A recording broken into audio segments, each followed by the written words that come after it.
Hello friends, आज हम पढ़ेंगे 6th क्लास की पॉलिटी का 6th चैप्टर, जो कि है गांव का प्रशासन।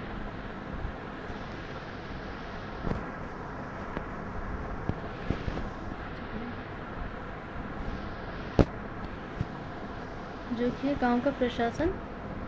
हम समझेंगे गांव में किस तरह से प्रशासन कार्य करता है, कौन कौन से कार्य करता है और किस तरह से गांव जो चलता है वो किस प्रकार से चलता है, वो सब हम समझेंगे। तो शुरू करते हैं। यहाँ पर एक कहानी दी गई है, कहानी के माध्यम से हम समझेंगे। गांव में झगड़ा। मोहन एक किसान है। उसके परिवार के पास थोड़ी सी खेतीहर ज़मीन है, जिस पर वह कई सालों से खेती कर रहा है। उसके खेत से लगा हुआ ही रघु का खेत है। दोनों के खेत एक छोटी सी मेड़ से अलग होते हैं। जो बीच में खेत को अलग करने के लिए इस तरह से कह सकते हैं कि एक तरह से अलग अलग करने के लिए बीच में मिट्टी का एक ढेर सा बना देते हैं, उसको मेड़ मेड़ कहते हैं। एक सुबह मोहन ने देखा कि रघु ने मेड़ को थोड़ा आगे बढ़ा लिया था। ऐसा करके उसने मोहन की कुछ ज़मीन अपने खेत में मिला ली थी और अपने खेत का आकार बढ़ा लिया। मोहन को बहुत गुस्सा आया, मगर वह थोड़ा डरा हुआ भी था। रघु के परिवार के पास बहुत ज़मीन थी और इसके अलावा उसके ताऊ गांव के सरपंच थे। हम अक्सर देखते हैं जो गांव में जिसके पास पैसा ज़्यादा होता है, या तो वो ज़्यादा बोलता है, या जो गांव में जो मुखिया होता है उसके परिवार से संबंधित होता है, तो वो ज़्यादा आगे रहता है बिना किसी से डरे। फिर भी मोहन ने हिम्मत जुटाई और रघु के घर पहुंच गया। दोनों के बीच कहासुनी हुई। रघु ने तो मानने से ही इनकार कर दिया कि उसने मेड़ को आगे बढ़ाया था। थोड़ी ही देर में झगड़ा शुरू हो गया। रघु ने एक मजदूर को बुला लिया।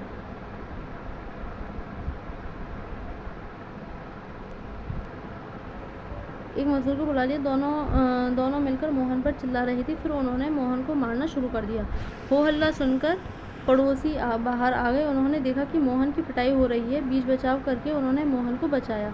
मोहन को सिर पर और हाथ में बहुत चोट आई थी। एक पड़ोसी ने उसकी मरहम पट्टी की। मोहन के एक दोस्त ने, जो गांव के डाकघर में काम करता था, सुझाव दिया कि उन्हें स्थानीय पुलिस थाने जाकर रपट लिखवानी चाहिए। हिंदी में रिपोर्ट का रपट कहते हैं। और यहाँ पर स्थानीय पुलिस थाने का जिक्र हुआ है, जो कि हम आगे पढ़ेंगे क्या होता है, कैसे कार्य करता है उसके बारे में। जबकि कुछ लोग इसके खिलाफ थे। उनको लग रहा था कि बहुत सारा पैसा बर्बाद हो जाएगा और नतीजा कुछ नहीं निकलेगा। कुछ लोगों ने कहा कि रघु के परिवार वाले तो पहले ही पुलिस थाने पहुंच चुके होंगे। काफ़ी विचार विमर्श के बाद अनंततः यह तय हुआ कि जिन पड़ोसियों की आंखों के सामने यह घटना हुई थी, मोहन उनको लेकर पुलिस थाने जाएगा, यानी कि गवाहों को लेकर के पुलिस थाने जाएगा। पुलिस थाने का क्षेत्र। अब हम देखेंगे पुलिस थाने के बारे में। थाने के रास्ते में एक पड़ोसी ने पूछा, क्यों ना हम थोड़ा और पैसा खर्च करके शहर के बड़े थाने चलें। मोहन ने समझाया कि बात पैसे की नहीं है, हम इसी थाने में अपना मामला दर्ज करवा सकते हैं, क्योंकि हमारा गांव इसी के कार्य क्षेत्र में आता है। हर पुलिस थाने का एक कार्य क्षेत्र होता है जो उसके नियंत्रण में रहता है। लोग उस क्षेत्र में हुई चोरी, दुर्घटना, मारपीट, झगड़े आदि की रपट उसी थाने में लिखवा सकते हैं। यह वहाँ के थानेदार की जिम्मेदारी होती है कि वह लोगों से घटना के बारे में पूछताछ करे, जांच पड़ताल करे और अपने क्षेत्र के अंदर के मामलों पर कार्रवाई करे। यानी कि जो गांव होते हैं उनका एक जो पूरा गांव होता है, उस क्षेत्र का एक पुलिस थाना निर्धारित कर दिया जाता है, जो उस पूरे गांव के लोगों की सुनवाई करता है। तो अलग अलग थाने होते हैं अलग अलग गांवों के, और जो उस गांव के जितने भी मामले होते हैं वो उस थाने में सुने जाते हैं, और उस थाने में होता है एक थानेदार जो उनकी सुनवाई करता है। पुलिस थाने में होने वाला काम। जब लोग पुलिस थाने पहुँचे तो थानेदार के पास गया और मोहन थानेदार के पास गया और पूरा मामला बताया। उसने यह भी बताया कि अपनी शिकायत लिखित रूप में देना चाहता है। थानेदार ने बड़ी बेरुखी से कहा, उसके पास छोटी छोटी शिकायतों की जांच पड़ताल का समय नहीं है। मोहन ने अपने घाव भी दिखाए, लेकिन थानेदार पर कोई असर नहीं हुआ। जो अक्सर हम देखते हैं कि पुलिस वाले टालमटोल करते रहते हैं, वो नहीं सुनते। मोहन हैरान था कि उसकी शिकायत आखिर दर्ज क्यों नहीं की जा रही थी। क्योंकि यहाँ भी कहीं ना कहीं रिश्वत वाले चलते हैं। मोहन बाहर गया और अपने पड़ोसियों को बुलाकर अंदर ले आया। पड़ोसियों ने थानेदार को समझाया कि मोहन को उनकी आंखों के सामने पीटा गया है, अगर वे उसे ना बचाते तो उसे बहुत ही गंभीर चोटें आती। उन्होंने मामला दर्ज करने पर जोर दिया। अनंतर थानेदार राजी हो गया। उसने मोहन को अपनी शिकायत लिखकर देने को कहा। थानेदार ने वादा किया कि अगले दिन एक हवलदार घटना की जांच पड़ताल के लिए उनके यहाँ पहुँचेगा। जो कि छोटे छोटे थानेदारों हम देखते हैं कि हवलदार होते हैं, वो वहाँ पर जहाँ पर घटना हुई थी वहाँ का जायज़ा लेने के लिए जाएगा। राजस्व विभाग का काम। अब हमने थाने के बारे में देखा, हम देखेंगे राजस्व विभाग। आपने पढ़ा कि मोहन और रघु में खेत की मेड़ को लेकर ज़बरदस्त लड़ाई हुई। ऐसा कोई तरीका नहीं था जिससे वह अपना मामला शांतिपूर्वक सुलझा लेते। क्या कोई ऐसे अभिलेख यानी रिकॉर्ड होते हैं जिनसे यह पता चल जाए कि गांव में किसके पास कौन सी ज़मीन है? चलिए पता करते हैं। ज़मीन को नापना, उसका रिकॉर्ड रखना पटवारी का मुख्य काम होता है। जो पटवारी होता है, जितना भी ज़मीन का जो लेखा जोखा होता है वो पटवारी के पास होता है। पटवारी जिसको हम कानून को या लेखपाल भी कह देते हैं। अलग अलग जगह पर इसके अलग अलग नाम हम देखने को मिलते हैं। अलग अलग राज्यों में इसके अलग अलग नाम से जाना जाता है। कहीं पटवारी, कहीं लेखपाल, कहीं कर्मचारी, कहीं ग्रामीण अधिकारी, तो कहीं कानून को कहते हैं। हम यहाँ ज़मीन का लेखा जोखा रखने वाले कर्मचारी के लिए पटवारी शब्द का इस्तेमाल कर रहे हैं।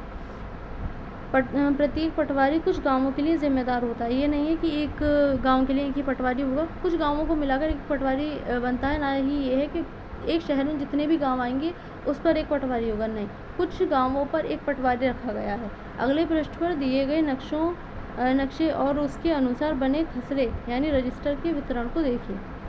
यहाँ पर एक फ़ोटो दिया जाएगा हमें, जिसको खसरा कहते हैं। यह पटवारी द्वारा रखा गया गांव के लोगों की ज़मीन का रिकॉर्ड एक हिस्सा है। आमतौर पर पटवारियों के पास खेत नापने के अलग अलग तरीके होते हैं। कई जगहों पर वह एक लंबी लोहे की जंजीर का इस्तेमाल करते हैं, इसे जरीब कहते हैं। कहीं पर डंडे का भी इस्तेमाल करते हैं। ऊपर दी गई कहानी में पटवारी मोहन रघु के खेतों को नापकर यह देख सकता था कि वह गांव के नक्शे से मेल खाता है कि नहीं। अगर वह नक्शे से मेल नहीं खाता तो उसको पता चल जाता कि मेड़ जो है खिसकाकर खेत की सीमा बदली गई है। यानी जो हमारा खसरा होती है, जो खतौनी होती है, उसमें पूरा नक्शा होता है ज़मीन का कि किस प्रकार की ज़मीन है, उसमें कौन कौन सी चीज़ें हैं। उसमें कुआं है, हैंडपम्प है, ट्यूबवेल है, या सड़क के किनारे आ रही है, क्या है, वो पूरा नक्शा उस जो खसरा होती है उसमें लिखा हुआ होता है। और जो ज़मीन की नाप है वो लिखी हुई होती है। जब थोड़ा सा भी बदलाव आएगा तो उसको नाप करके उसे पता चल जाता है कि बदलाव हुआ है या नहीं। ऐसे अंदाज़ा लगाना तो मुश्किल है। पटवारी किसानों से भूमि कर भी इकट्ठा करता है। जो टैक्स जाता है वो भी लेता है पटवारी, और सरकार को अपने क्षेत्र में उगने वाली फसलों के बारे में जानकारी देता है। यानी कि जो सरकार छापती रहती है कि इस बार जो है हमारे यहाँ पर इतने कुंटल गेहूँ हुए हैं, इतने टन धान हुए हैं, ये सब जितने भी वो हमें बताती है कि इतनी फसल हुई है हमारे यहाँ, वो सब कैसे पता चलता है। तो जो पटवारी होता है वो सरकार के पास इस सब का ब्यौरा देता है कि कौन सी फसलें हमारे क्षेत्र में इतनी हुई है और कौन कौन सी हुई है। तो वो सारा ब्यौरा पटवारी जो है वो सरकार तक पहुँचाता है। अब तो और भी बहुत सारे तरीके आ गए, इसीलिए ज़रूरी है कि वह उनको समय समय पर दुरुस्त करता रहे। किसान कई बार फसल बदल देते हैं, कुछ और उगाने लगते हैं। तो ये है खसरा खतौनी। इसमें दिया गया खसरा कहलाने वाले इस रिकॉर्ड में पटवारी ने नीचे दिए गए ज़मीन के नक्शे के मुताबिक सूचनाएं भरी हैं। इससे पता चलता है कि ज़मीन का कौन सा टुकड़ा किसके नाम से है। इस रिकॉर्ड और नक्शे को देखिए तथा मोहन और रघु की ज़मीन से संबंधित सवालों का जवाब दीजिए। यहाँ पर ये हमें खसरा खतौनी दी गई है। तो इसमें क्या क्या होता है कि जिसके नाम पर ज़मीन है उनके नाम होते हैं, क्योंकि एक ज़मीन कई नामों पर भी हो सकती है ना, तो वो सारे नाम जो होते हैं वो इस पर चढ़े हुए होते हैं। उनके पिता का नाम, ये सब होता है। और जो भी उस ज़मीन पर फसल उगाई जा रही हैं, कितने क्षेत्र में उगाई जा रही हैं, उस पूरे जो खेत है उसका जो क्षेत्रफल है वो क्या है, कौन कौन सी फसलें उगाई जा रही हैं, इस पर और क्या क्या चीज़ें हैं जैसे कि हैंडपम्प, कुएँ वगैरह, वो सब यहाँ पर दिखाया जाता है इसके थ्रू। कि कोई कुआं कहाँ खोद लेता है, इन सब का हिसाब रखना सरकार के राजस्व विभाग का काम होता है। ये सब किसके अंडर में आता है? राजस्व विभाग के। इस विभाग के वरिष्ठ लोग इस काम का निरीक्षण करते हैं। भारत में सभी राज्य जिलों में बटे हुए हैं। जो भारत है वो पहले तो स्टेट में बटा हुआ है, फिर डिस्ट्रिक्ट में बटा हुआ है, और फिर डिस्ट्रिक्ट को भी बांटा गया उपखंडों में, ताकि काम बहुत आसानी से हम निचले स्तर तक कर सकें। जैसे हमने पिछले चैप्टर में भी देखा था, पंचायती राज में जुड़े मामलों की व्यवस्था के लिए इन जिलों को और भी छोटे खंडों में बांट दिया जाता है। ज़िले के उपखंडों को कई नामों से जाना जाता है, जैसे तहसील, तालुका इत्यादि। सबसे ऊपर जिलाधिकारी होता है और उसके नीचे तहसीलदार होते हैं। उन्हें विभिन्न मामलों को निपटाना होता है। वे पटवारी के काम का निरीक्षण करते हैं और यह सुनिश्चित करते हैं कि रिकॉर्ड सही ढंग से रखे जाएं और राजस्व, विभिन्न तरह के कर, जो राजस्व होता है उसको हम टैक्स बोलते हैं, टैक्स इकट्ठा होता रहे। वे यह भी देखते हैं कि किसानों को अपने रिकॉर्ड की नकल आसानी से मिल जाए। वे विद्यार्थियों को ज़रूरत पड़ने पर जाति प्रमाण पत्र आदि भी जारी करते हैं। तहसीलदार के दफ्तर में ज़मीन से जुड़े विवाद के मामले सुने जाते हैं। जितने भी ज़मीन से जुड़े हमारे मामले होते हैं वो सब कहाँ सुने जाते हैं? तहसील में। एक नया कानून जो कि हिंदू अधिनियम 2005 है। जब हम उन किसानों के बारे में सोचते हैं जिनके पास ज़मीन है, तो आमतौर पर हमारे ध्यान में पुरुष होते हैं। महिलाओं की हैसियत खेतों के काम में एक मददगार भरी की मानी जाती है। उनके बारे में ज़मीन के मालिक के रूप में कहीं भी सोचा जाता है, में कभी नहीं सोचा जाता है। अभी तक कई राज्यों में हिंदू औरतों को परिवार की ज़मीन में हिस्सा नहीं मिलता था। पिता की मृत्यु के बाद ज़मीन बेटों में बांट दी जाती थी। हाल ही में यह कानून बदला गया। नए कानून के मुताबिक हिंदू परिवारों में बेटों बेटियों और उनकी माँ को ज़मीन में बराबर हिस्सा मिलता है। यानी कि जो पहले अधिकार था वो सिर्फ ये था कि पिता की जो ज़मीन थी वो पुत्र को दी जाती थी, उनको ही उनके बराबर हिस्सों में बांट दी जाती थी। परंतु अब ऐसा नहीं है। यदि पिता जो हैं वो गुजर जाएं तो उनकी जो ज़मीन है वो बेटों और बेटियों में बराबर हिस्सों में बांटी जाती है। कानून सभी राज्यों और केंद्र शासित प्रदेशों में भी लागू होगा और ये हिंदू अधिनियम 2005 के तहत लाया गया है। इस कानून से बड़ी संख्या में औरतों को फ़ायदा होगा। उदाहरण के लिए सुधा एक खेतिहर परिवार की सबसे बड़ी बेटी है। वह शादीशुदा है और पास के एक गाँव नवेरे के एग्जाम्पल से दिखाया गया है।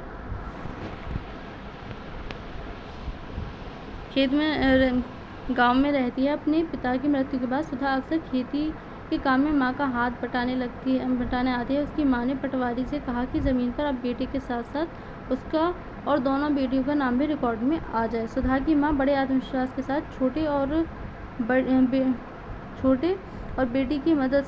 बेटे और बेटी की मदद से खेती का काम संभालती है।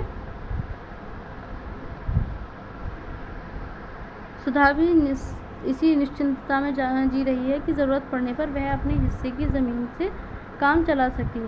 तो यहाँ पर महिलाओं की स्थिति सुधारने के लिए, ताकि वो भी अपनी रोज़ी रोटी चला सकें, चाहे वो खेती के माध्यम से ही हो, इसलिए ये कानून लाया गया।